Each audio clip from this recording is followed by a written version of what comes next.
Ada jurus kaya ketiga, yaitu berinvestasi. Setelah punya profesi yang mahal karena ilmunya tinggi, pengalamannya banyak, networknya besar dan powerful, waktunya banyak, itu yang pertama. Yang kedua adalah berbisnis, yang masuk kategori bisnis impian, yang dikerjakan dengan tim yang tepat karakternya. Semua harus masuk rumus 1, 2, 3. Dan yang ketiga, yang terakhir adalah berinvestasi. Kalau bisnis memberikan sebagian waktu dan sebagian uang, kalau berinvestasi adalah semuanya Anda masuk berupa uang. Manajemen masuk? Iya, kalau Anda memiliki lebih dari 21% saham. Bisa meletakkan seseorang namun belum bisa mewarnai manajemen. Tapi di atas 40% baru Anda bisa mewarnai manajemen. Di bawah 21% pasrah saja dengan manajemen organisasi tersebut.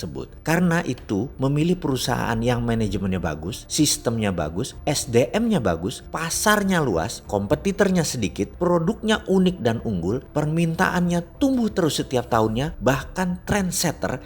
Itulah seni memilih perusahaan yang akan kita invest. Ini tempat investasi idaman namanya. Sudah lebat buahnya, rindang pohonnya, pendek lagi buahnya, gampang dipetik. Itulah low hanging fruit bisnis yang jadi idaman para investor. Kita sebagai investor mentalnya beda dengan pebisnis atau kaum profesional. Di sini ada resiko. Resikonya besar. Salah satunya karena Anda tidak pegang kendali manajemen. Di sini sekali lagi prinsipnya ada ilang-ilangan dan harus berani. Di sini harus punya prinsip. It's not how much money you can get, but how much money you willing to sacrifice. Bukan berapa besar uang yang akan Anda peroleh, tapi berapa berani Anda berkorban. Dalam pelajaran investasi, saya tidak akan mendetailkan pilih mana bisnis yang baik, perusahaan macam apa, bidang apa yang bagus saat ini, dan lain sebagainya. Selama Anda bermental juara, visioner, berani ambil resiko, maka throw the dice, sikat saja. Di sisi lain, saya ada cerita bentuk investasi lain mungkin bisa menjadi masukan. Saya memiliki sepupu yang cukup pintar sekolahnya. 15 tahun yang lalu saya putuskan dia sekolah di Australia, di Perth, untuk mengambil S1-nya. Biasa per bulan saya udah hitung living cost-nya waktu itu kira-kira 1.000 Aussie dollar. Bagi saya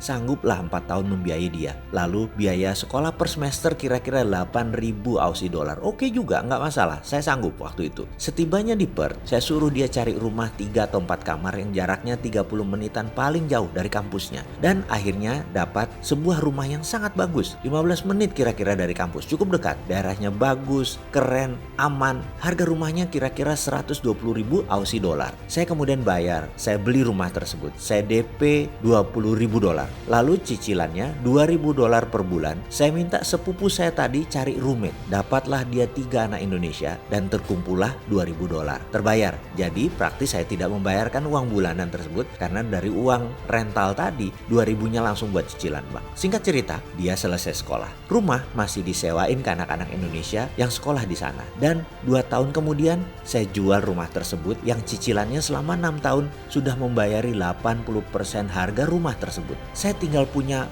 mortgage loan kira-kira 25.000 Aussie dollar. Rumah tersebut dijual dengan harga 150.000 Aussie dollar. Intinya, saya sekolahkan sepupu saya di tahun ke-7 masih ada uang 3.000 dolar Aussie. Bukan balik modal aja, untung. Selanjutnya, uang tadi yang 30.000 dolar Aussie tadi saya convert ke dolar Amerika dan saya lakukan hal yang sama. Saya DP rumah di San Francisco di daerah Daly City sejak 7 tahun yang lalu. Sehingga selain kalau jalan-jalan ke state ada tempat untuk nginep, bisa bring back the memory karena 6 tahun dulu saya kuliah di sana, saya juga dapat duit karena asetnya naik. Yang telah dicapai apa? Sudah selesai 2 sepupu sekolah di sana, 1 keponakan dan 1 anak kandung saya. Nggak ada cicilan lagi untuk tanah tersebut. Ada keluar uang lah buat anak tersebut kuliah di sana. Tapi kecil jika dibandingkan nanti ketika menjual rumah tadi. Sampai saat ini sih belum dijual. Masih disewakan, masih dapat omset, masih dapat revenue. Oke, baiklah. Semoga sahabat bisa mendapatkan intisari dari pelajaran investasi yang beragam jenisnya. Di mana esensinya sama. Kecilkan resiko